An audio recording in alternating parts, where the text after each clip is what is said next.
estamos ahora en nuestro tiempo de preguntas y respuestas. Así que adelante, hermanos.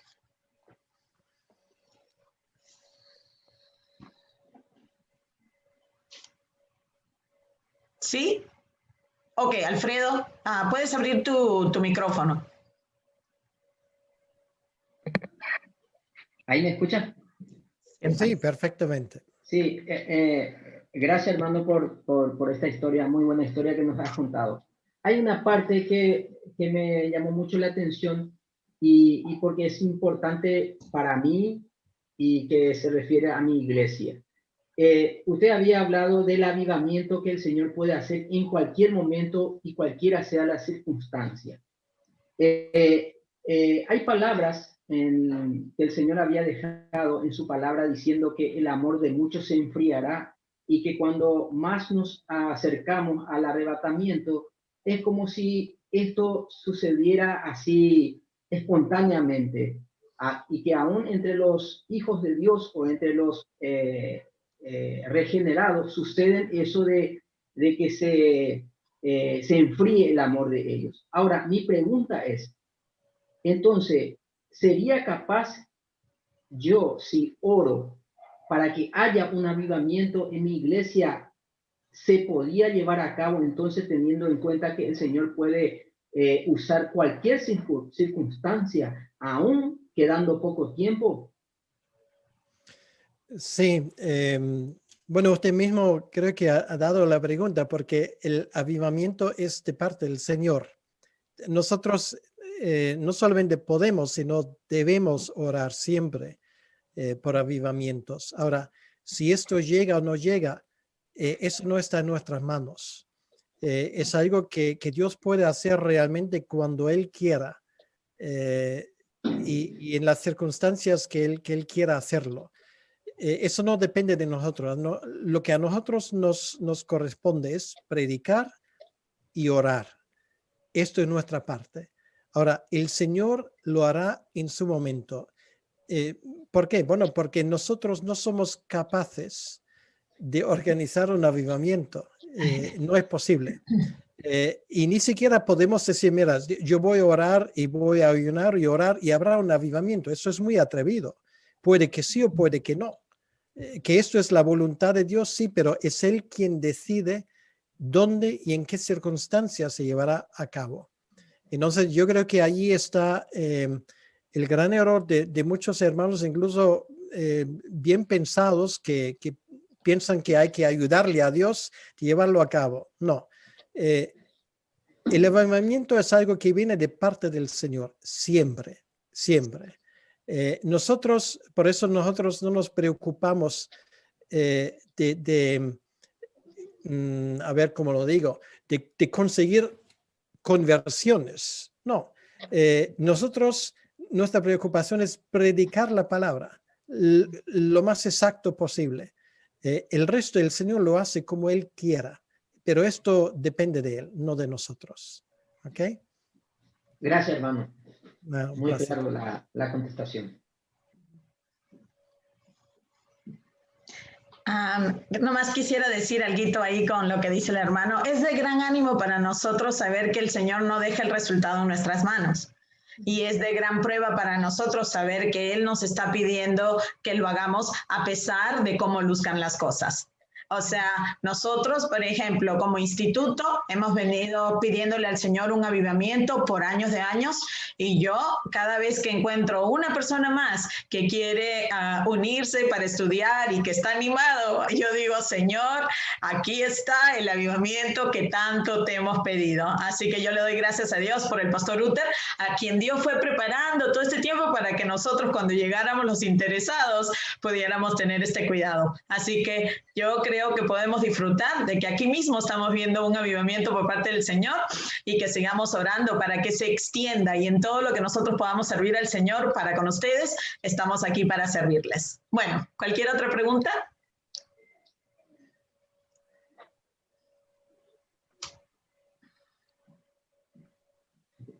Gisela, puedes abrir tu micrófono. Referente, creo que el rey Josías fue el que fue el rey cuando era muy temprana edad, creo que 8 años, algo así, si no me equivoco. ¿Fue así? ¿Estoy correcta o no? A los 8 rey. Sí, él llegó a los 8 años, al trono, que era muy temprano, pero obviamente lo aprovechó bien. Sí, mi comentario era solamente un comentario, que qué bendición que a pesar que fue tan jovencito y que pudo haber sido como que guiado por las malas influencias alrededor, gracias a que encontró la ley, que descubrió la ley y todo eso, llevó a un avivamiento y a ser un rey piadoso, cuando con tanto consejo alrededor y siendo tan joven pudo haberse ido por el lado malo. Sí, eso es cierto y nos demuestra una cosa que es muy interesante, que lo que él aprendió en los primeros años de su vida y lo digo particularmente porque a veces puede haber personas que se frustran a veces con el tema de la educación de los hijos. No hay nada más importante que poner cosas que valgan la pena en un hijo. Si incluso puede prosperar en un ambiente tan complicado, cuanto más un niño que tiene el gusto de crecer en una familia piadosa, en una familia de 2 padres que aman a ese niño. Esto es un potencial que es muy difícil de valorarlo correctamente, porque realmente cada niño podría ser esa persona que Dios lo use para hacer grandes hazañas. Entonces vale la pena cada minuto y cada hora y cada día que se invierte en la vida de un niño. Qué lindo que pastor, yo justo a ver si les pido en oración. Yo tengo a un hijo de 14, que cumple 14 años en la próxima semana, y yo sé que es toda la obra del Señor y todo, pero estoy tratando de inculcarle al Señor que escuche la palabra, y ojalá que el Señor se revele a él nada más. Si ustedes pueden orar por él, se los agradecería. Sí, con mucho gusto. ¿Cómo se llama el hijo? Christopher. Christopher. Muy bien. Gracias.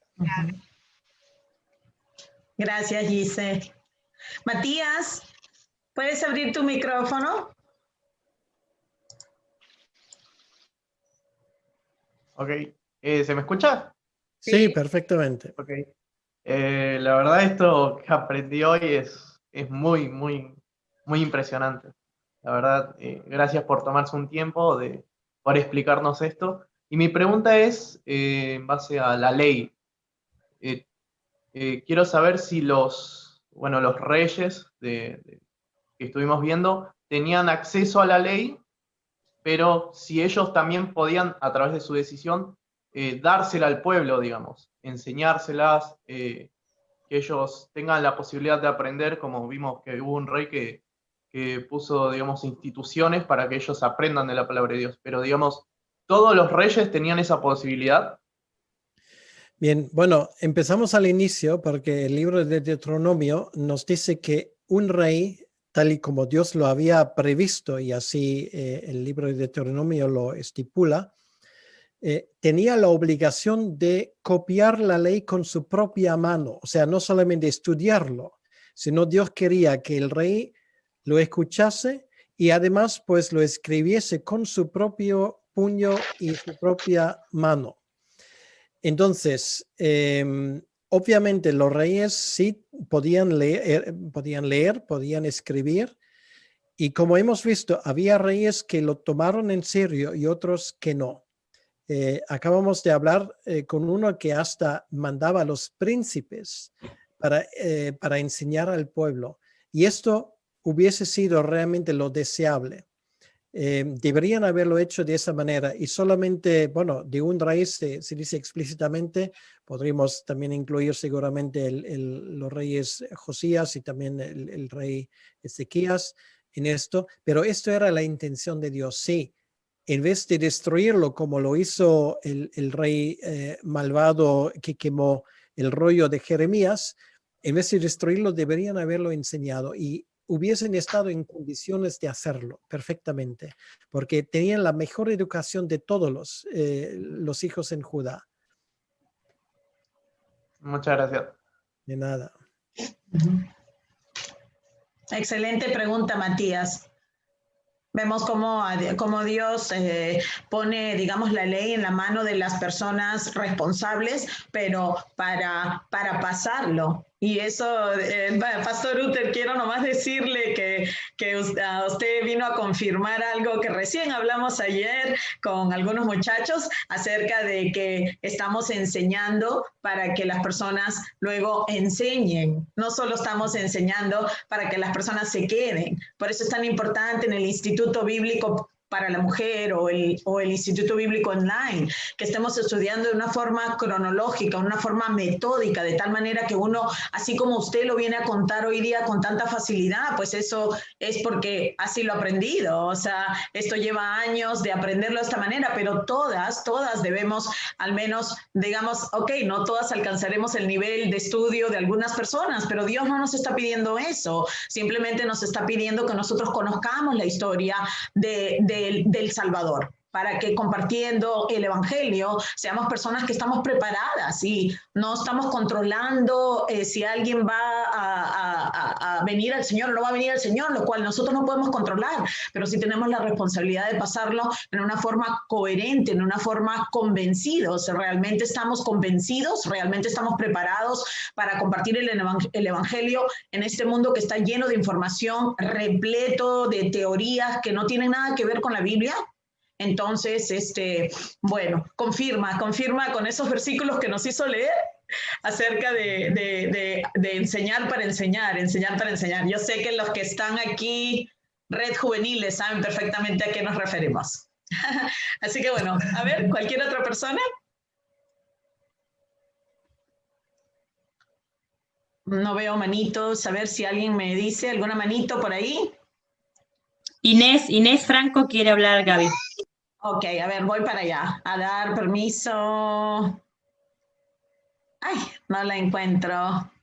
La pantallita está. ¿Tú le puedes dar el permiso para que le abra por favor? Susi, gracias. ¿Está en IBPLM República? No sé.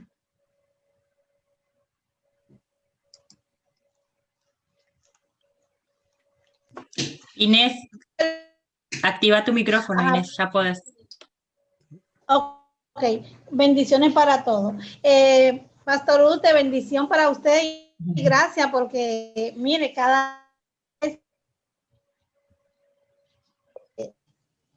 recibo de usted bendición y algo. Yo le quería hacer una pregunta. En el periodo del rey Josías.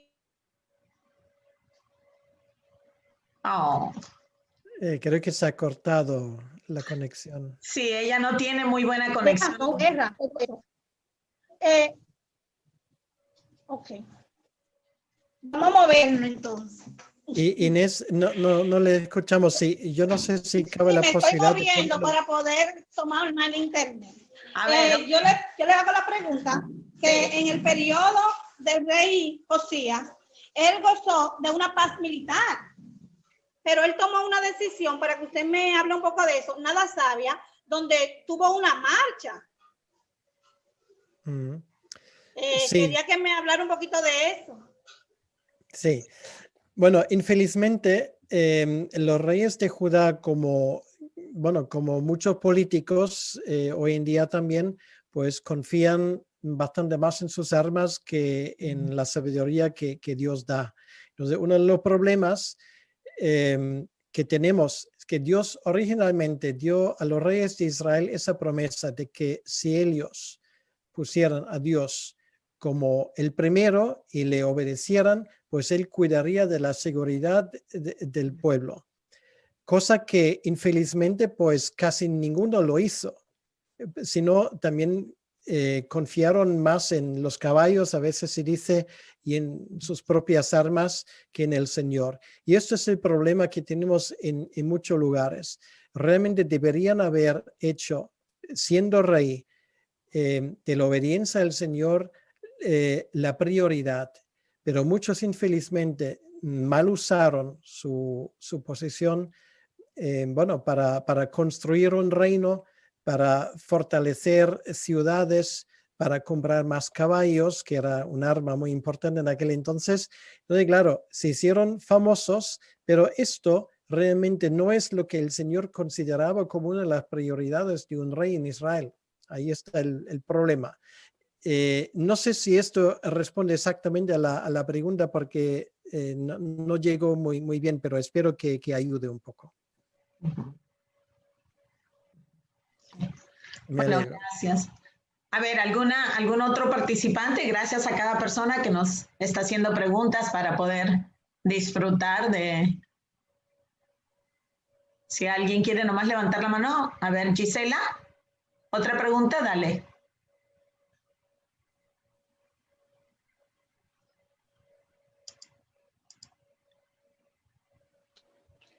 Ya.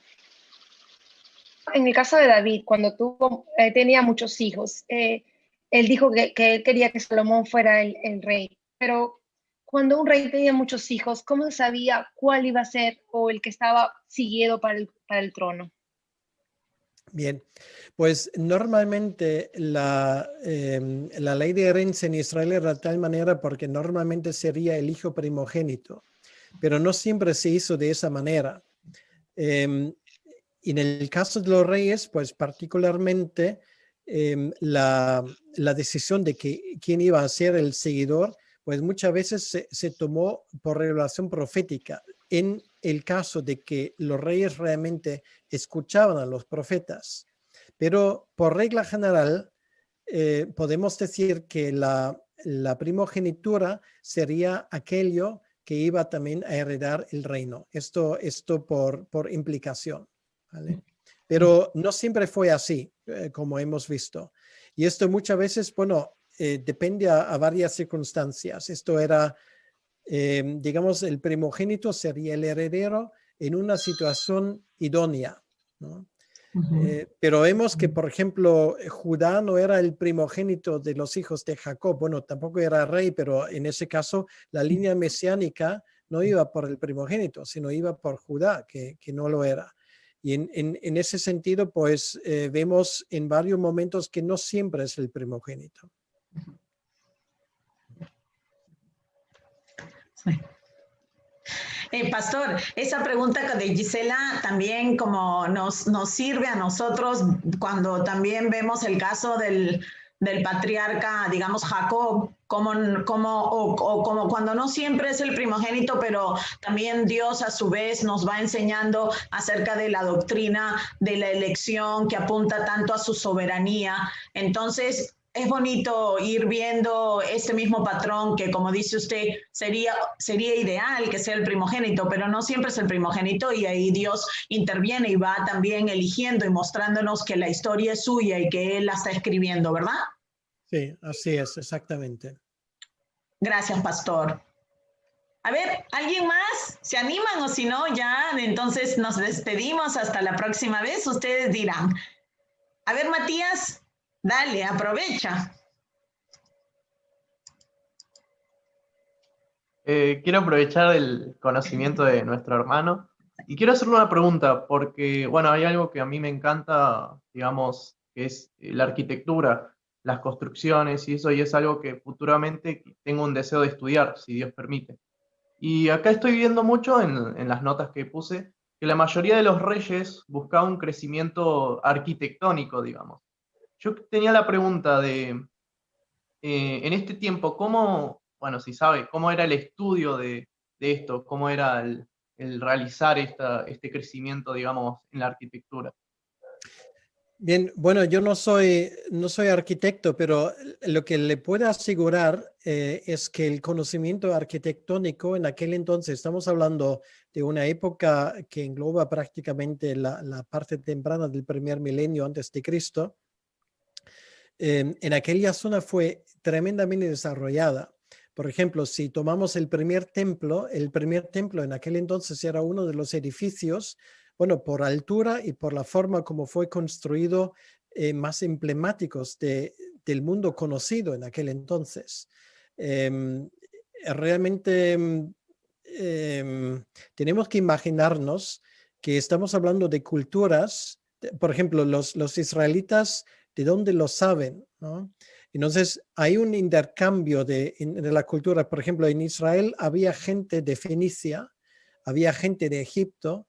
Bueno, cuando hablamos de Egipto, estamos hablando de aquellos que construyeron las pirámides, que hasta el día de hoy no sabemos cómo lo consiguieron. Pero obviamente, en aquel entonces se sabía bastante mejor que nosotros hoy en día. Entonces, estamos hablando de expertos que realmente, incluso si yo quiera, en algún momento podemos organizar un viaje a Israel, se van a dar cuenta que, por ejemplo, en los tiempos del rey Herodes, y eso todavía lo tenemos, el muro de contención del rey Herodes, estamos hablando de piedras que tienen un peso de 600 toneladas y que además fueron juntados, o sea, ahí no cabe ni un alfiler en medio, o sea, estamos hablando de una forma de construcción, de unas técnicas de construcción que hasta para nosotros hoy en día son casi inexplicables, ¿no? O sea, obviamente ellos lo hicieron con una tecnología bastante menos desarrollada que la nuestra.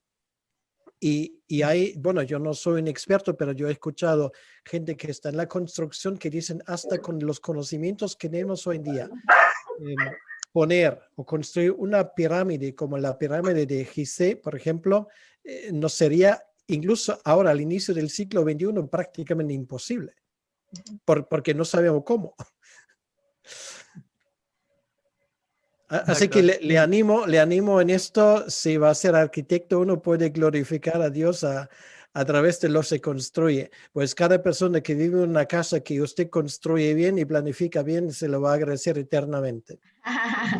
Exactamente. Muchas gracias por la respuesta. Me sirvió mucho la historia, digamos. Así que muchas gracias.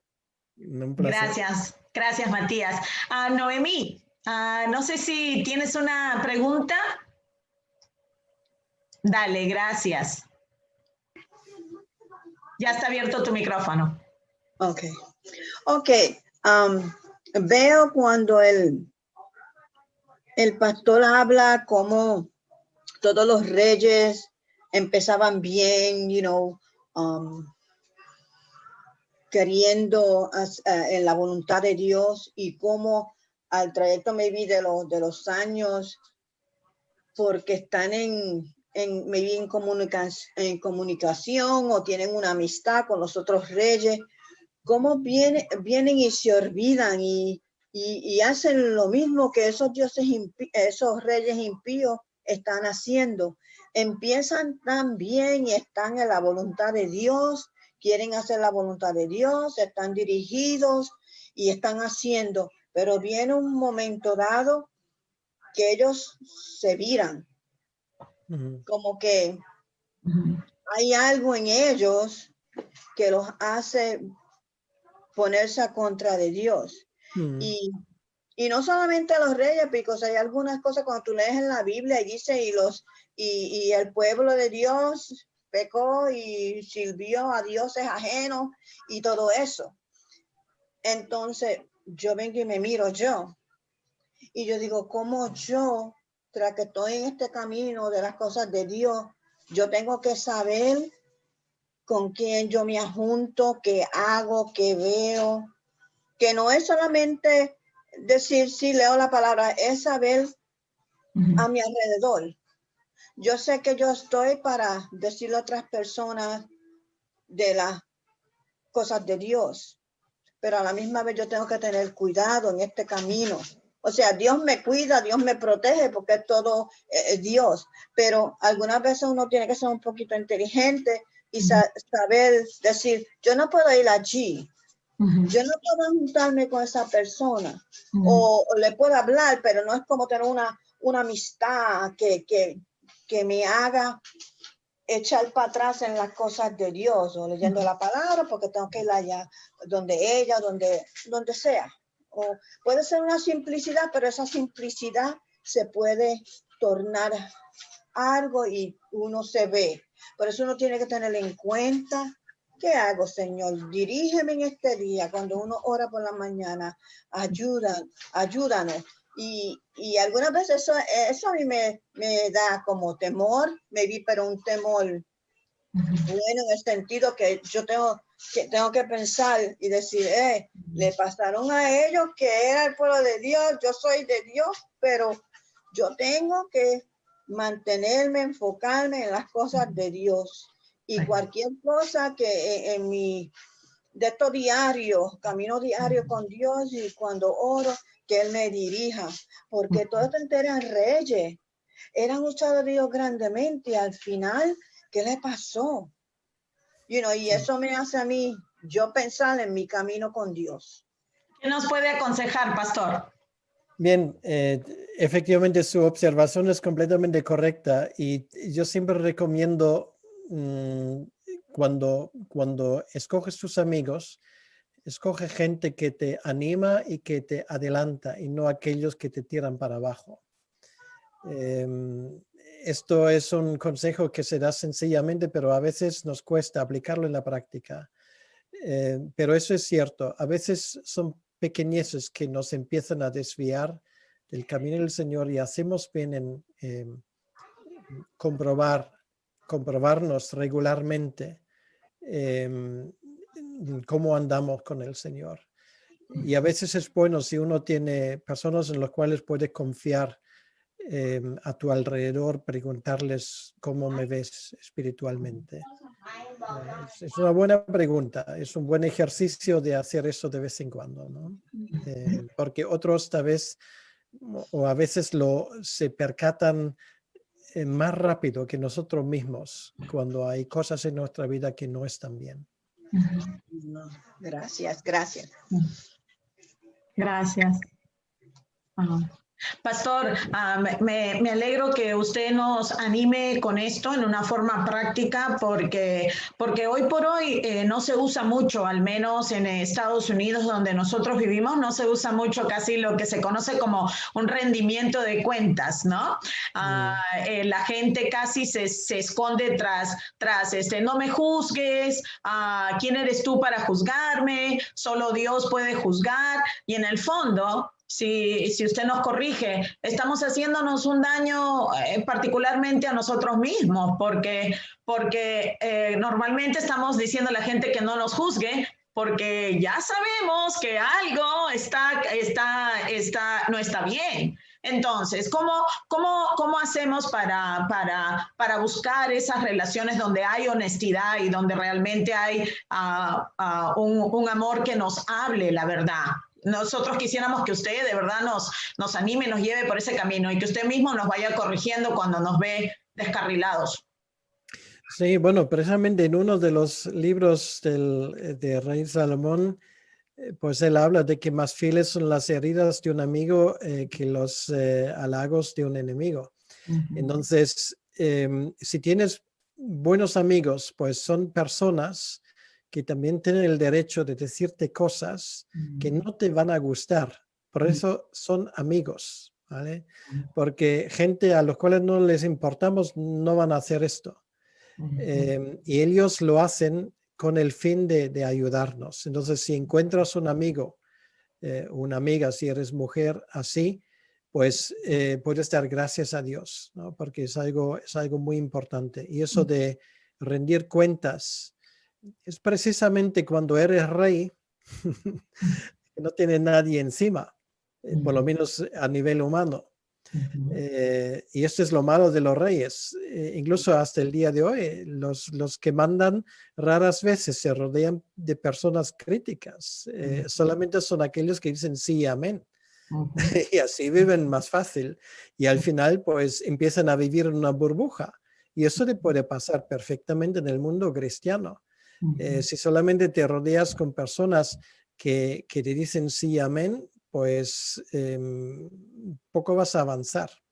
Entonces, en ese sentido, sí me parece muy importante eso de rendir cuentas y de dejar que otros también, bueno, no continuamente, pero cuando haga falta, bueno, te critican en ese sentido positivo, que quiere decir que, bueno, se habla de la crítica constructiva, que lo hacen no para ponerte mal, sino para ayudarte. Esto, por cierto, empieza con los propios padres hacia sus hijos. Sí, usted utiliza una palabra bien interesante aquí, por ejemplo, como que los amigos tienen el derecho. Imagínense esa palabra hoy por hoy, ¡oh, qué derecho! Uy, no. Imagínense. Pero usted también nos diría que el derecho es algo que se gana, digamos, porque un amigo está ahí, digamos, en toda circunstancia, en toda situación, por ende también se gana el derecho de corregir, no solamente viene y aunque no nos conoce, nos cae con algo y ni siquiera nos conoce. ¿Usted cree que a eso se debe también que tengamos el derecho si estamos invirtiendo? Sí, absolutamente. Ese derecho hay que ganarse porque hay gente que anda por el mundo como policías espirituales y no estoy hablando de eso porque hay gente que todo lo sabe mejor y se meten en la vida de todo el mundo. No estamos hablando de eso.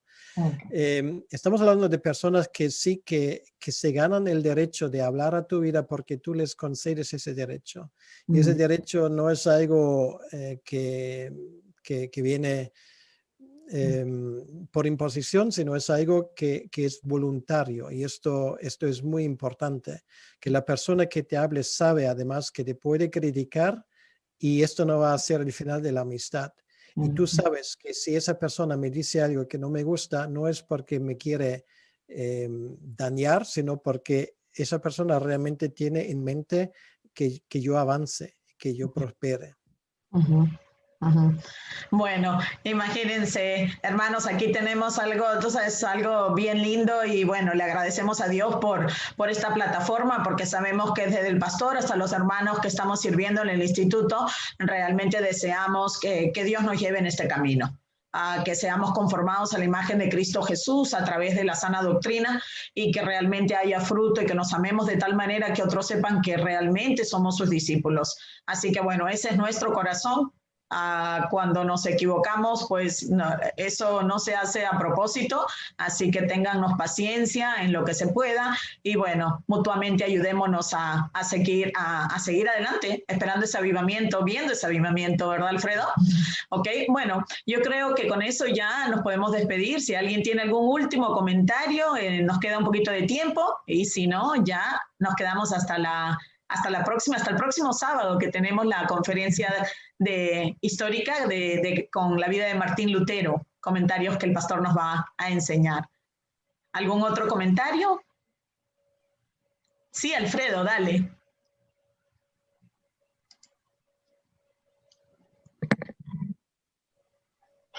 Ahí está, ahí me escucha. Bien, justamente estaba con ese tema de la sabiduría que Salomón recibió de Dios. Dios se presenta y le dice, pídeme lo que quiere y que yo te dé.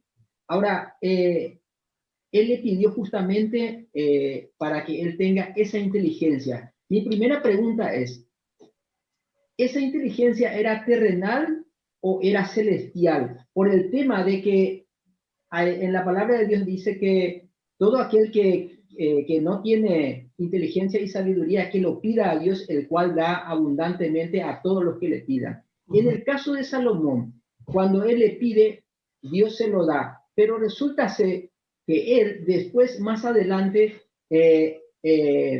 descuida algunas partes y empieza a desviarse de su camino y bueno, fue tras las idolatrías que él después, a través de esas concubinas, consiguió. Ahora, podía haber sido que él se equivocó justamente porque esta sabiduría era terrenal. Sí, efectivamente. Él no hizo caso a sus propios consejos y tiene toda la razón del mundo que la sabiduría viene de arriba. Bueno, hay que distinguir entre inteligencia y sabiduría. Inteligencia cualquier persona puede adquirir. Es cuestión de estudiar y de recoger muchos datos y, en fin. La sabiduría es otra cosa. Bíblicamente hablando, la sabiduría es el arte de vivir según la voluntad de Dios. Esto es sabiduría. Entonces, esto está relacionado directamente con la revelación divina.